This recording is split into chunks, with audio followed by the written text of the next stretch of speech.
एक दिन ये गज अपने परिवार को लेकर के जल विहार करने के लिए गया। आनंद से जल क्रीड़ा करने लगे, जल में खेलने लगे। सूंड में जल भरते, एक दूसरे को फेंकते, कभी पत्नी के ऊपर फेंके, कभी बच्चे के ऊपर फेंके। बड़ा आनंद आने लगा। उसी समय किसी ग्राह ने यानी मगर ने इस हाथी का पैर पकड़ लिया। अब हाथी को पहले तो पता नहीं चला, अभिमान में था, अरे हमारा कौन पैर पकड़ सकता है। अब धीरे धीरे जो ग्राह था इसके रक्त का शोषण करने लगा। अब धीरे धीरे ये गज कमजोर होने लगा। इसने सोचा कोई बात नहीं होगा, कोई छोटा मोटा जीव, जब इसे पता चलेगा ना हमने किसके क्षण को पकड़ा है, आगे के क्षमा और मांगेगा। ध्यान नहीं दिया।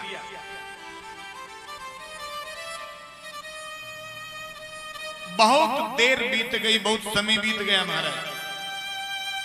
अब धीरे धीरे ये जो गज था कमजोर होने लगा, निर्बल होने लगा।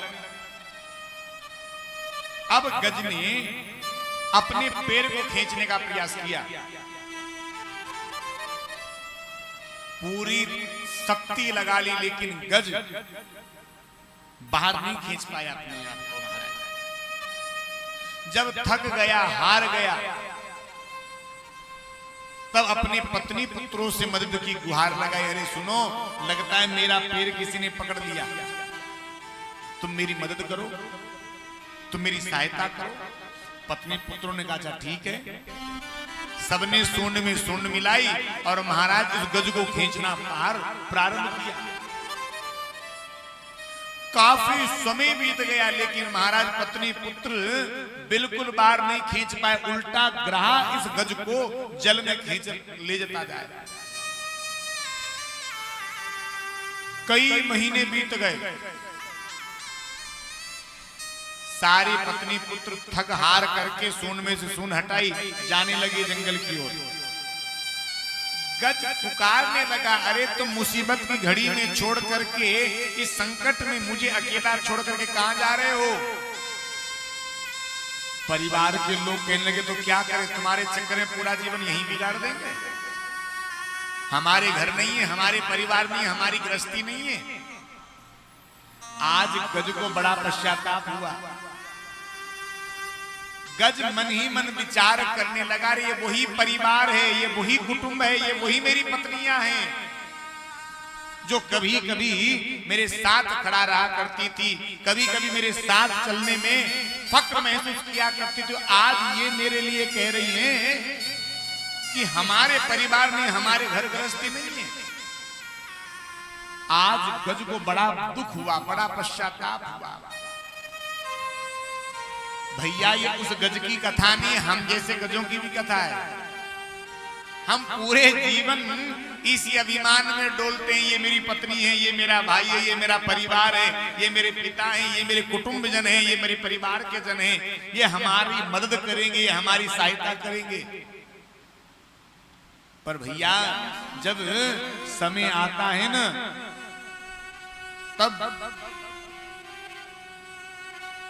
तब कोई किसी का साथ नहीं देता मेरे भैया। तिल भर सूंड रही जल बाहर। तिल भर जब सूंड इस गज की बाहर रही ना, आज इस गज को उस परमात्मा की याद आई और इस गज ने प्रभु को पुकारा। नमो भगवती तस्मै यद एच्छिदात्मकम्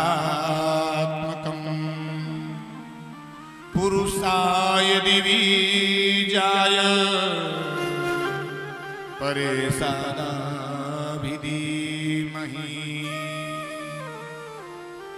गज ने कहा, है मेरे प्रभु, यदि कहीं आप मेरी आवाज सुन रहे हो तो आप ही आकर के मेरी सहायता करें। और जैसे ही इसने आज भगवान को पुकारा, मेरे प्रभु ने गरुड़ से कहा, गरुड़ चलो, मुझे गज याद कर रहा है। वर्णन करते हैं महाराज भागवतकार कि यहां पर गरुड़ जी को भी अभिमान हो गया। गरुड़ जी ने विचार किया, बताओ इन्हें कहीं भी जाना हो, चलो गरुड़ जी, चलो गरुड़ जी, चलो गरुड़ जी, हमारे बिना काम चलता ही नहीं है। भगवान ने विचार किया, उस गज के पैर को इस ग्रह ने पकड़ा है, उससे तो बाद में मुक्त करूंगा, लेकिन पहले गरुड़ को अभिमान रूपी ग्रह ने पकड़ लिया, पर इसे मुक्त करना पड़ेगा। भगवान ने गरुड़ के ऊपर अपनी कनिष्ठ का उंगली रख दी। भगवान ने कहा गरुड़ उड़ो। गरुड़ कहने लगे, अरे प्रभु काहे को मजाक कर रहे हो, चलो लेट हो रहे। नहीं नहीं तुम चलो। गरुड़ ने, अरे प्रभु समय लग रहा है, चलो। भगवान ने कहा तुम उड़ो तो। गरुड़ ने पूरे वेग से अपने पंखों को फड़फड़ाया महाराज, लेकिन गरुड़ जी उड़ नहीं पाए। गरुड़ जी को बड़ा पश्चाताप हुआ। भगवान ने कहा भैया तू हमें नहीं उड़ाता, हम तुझे लेकर के उड़ते हैं। हम संसार नहीं चलाते भैया, ये परमात्मा संसार चलाता है, और हम झूठे अभिमान में घूमते हैं। हमने ऐसा कर दिया, हमने ऐसा कर दिया, हम इतने पुत्रों को पालते, हम इतने परिवार को पालते, हम घर चला रहे, हम गृहस्थी चला रहे हैं। कोई किसी को नहीं चला रहा मेरे प्रिया, सब प्रभु की कृपा से सब चल रहा है। अरे जिन बालकों के, जिन बच्चों के माता पिता होते ही मर जाते हैं, उनका भी तो जीवन चलता है कि नहीं चलता? उनका भी तो पालन पोषण होता है, वो भी तो बड़े होते, उनका भी व्यापार, घर परिवार सब व्यवस्थाएं अनुरूप होती कि नहीं? सब कार्य करने वाला मेरा प्रभु है, मेरे परमात्मा है। उसी के चलाने से सबकी नैया चलती है। सुखदेव भगवान कहने लगे, राजन अब राम कथा यानी सूर्य वंश का वर्णन है,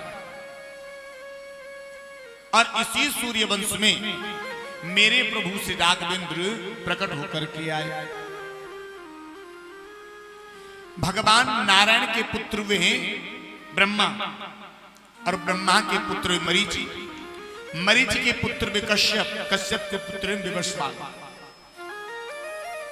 विवस्वान के पुत्र विवस्वत मनु, और इसी सूर्य वंश में आगे चल करके महान प्रतापी राजा हुए महाराज बाहुक।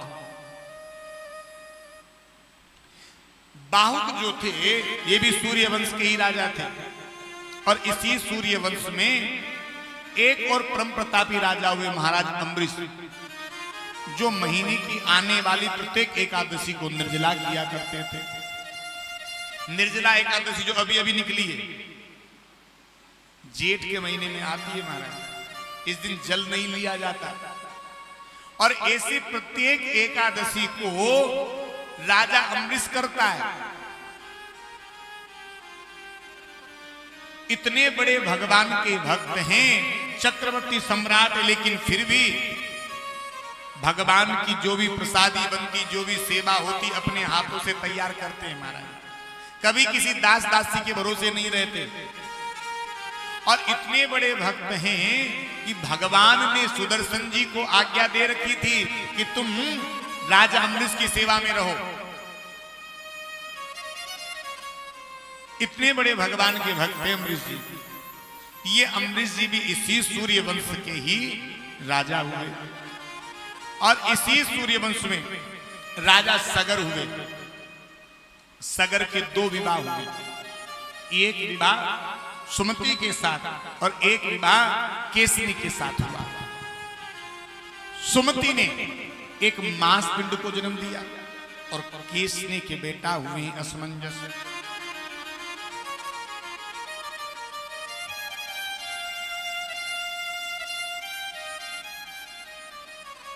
सुमति ने देखा मेरी बहन ने बेटा जाया है, और मेरे ये मांस का लोथड़ा पैदा हुआ। क्रोध में आकर के छोटे छोटे छोटे छोटे 60,000 टुकड़े कर दिए महाराज इसके। वशिष्ठ ऋषि ने देखा इनके मन में पुत्र की कामना है। वशिष्ठ ऋषि ने मंत्र शक्ति के द्वारा इन सबको जीवित कर दिया महाराज, और सगर के पुत्र हुए महाराज 60,000। अब सगर राजा ने यज्ञ करने का संकल्प किया, यज्ञ पर यज्ञ करने लगे। 99 यज्ञ इनके हो चुके थे। इंद्र को चिंता हुई यदि इन्होंने 100 यज्ञ पूरे कर लिए तो ये इंद्र बन जाएंगे, फिर मैं कहां जाऊंगा। इंद्र ने इनके यज्ञ पशु का हरण किया और यज्ञ पशु का हरण करके महाराज ले जाकर कपिल मुनि के आश्रम पर बांध दिया। सगर ने अपने पुत्रों से कहा, बोले भैया जाओ और जाकर के उस यज्ञ पशु को खोज करके लाओ, कहां है। सगर के बेटा गए यज्ञ पशु को ढूंढने के लिए, कहीं भी नहीं मिला। बड़े चिंतित हुए, बड़ी दुखी हुए।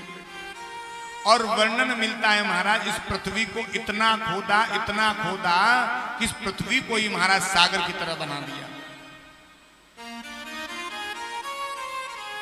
बड़े दुखी होकर के आ रहे थे,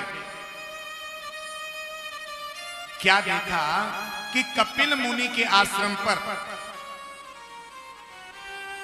यज्ञ पशु को बंधा हुआ पाया। सगर के बच्चों ने सोचा हो सकता है यही चोर होंगे और यहां लाकर के यज्ञ पशु को बांध कर लाकर के रख दिया। कपिल मुनि को मारने के लिए दौड़े। कपिल मुनि की आंख खुली और सगर के 7000 जो बेटा थे भस्मी की ढेरी में परिणित हो गए। असमंजस गए महाराज। असमंजुस ने इस यज्ञ पशु को बंधा हुआ देख लिया, विचार का इन्हें में लेकर के चला जाऊंगा तो मेरे भाइयों का क्या होगा। कपिल मुनि को प्रणाम किया, प्रार्थना करी, पूछा भगवान क्या कभी हमारे भाई यहां आए थे। सारी घटना कपिल मुनि ने बताई। असमंजस ने कहा, अच्छा एक काम करो, इन हमारे भाइयों की सदगति मुक्ति कैसे हो सकती है। कपिल मुनि ने कहा यदि स्वर्ग से गंगा का जल आए और इसका स्पर्श इन्हें हो जाए तो इनकी मुक्ति हो सकती है। असमंजस के बाद अंशुमान हुए और अंशुमान ने गंगा को उतारने के लिए बड़ी कठोर तपस्या करी, लेकिन गंगा को नहीं उतार पाए। राजा दिलीप हुए और दिलीप ने भी गंगा की बड़ी कठोर तपस्या करी, लेकिन राजा दिलीप भी गंगा को नहीं उतार पाए। तीसरी पीढ़ी में महाराज भगीरथ हुए और भगीरथ ने गंगा को लाने के लिए बड़ी कठोर तपस्या की और गंगा को प्रसन्न कर लिया। क्या चाहते हो? बोले मैया चलो, हमारे जो पूर्वज भस्मी की ढेरी पड़े हुए हैं उस स्थान पर चल करके उनकी मैया आप सदगति करो। तो सबसे पहले ये गंगा जो थी ब्रह्मा जी कमंडल से निकली, ध्रुवलोक में आई, सप्तऋषियों के मंडल में आई, फिर शिव जी की जटा में पधारी, फिर सुमेरु पर आई, फिर हिमालय पर आई और हिमालय से गंगा ने निकलना आरंभ किया है। बोले गंगे मैया की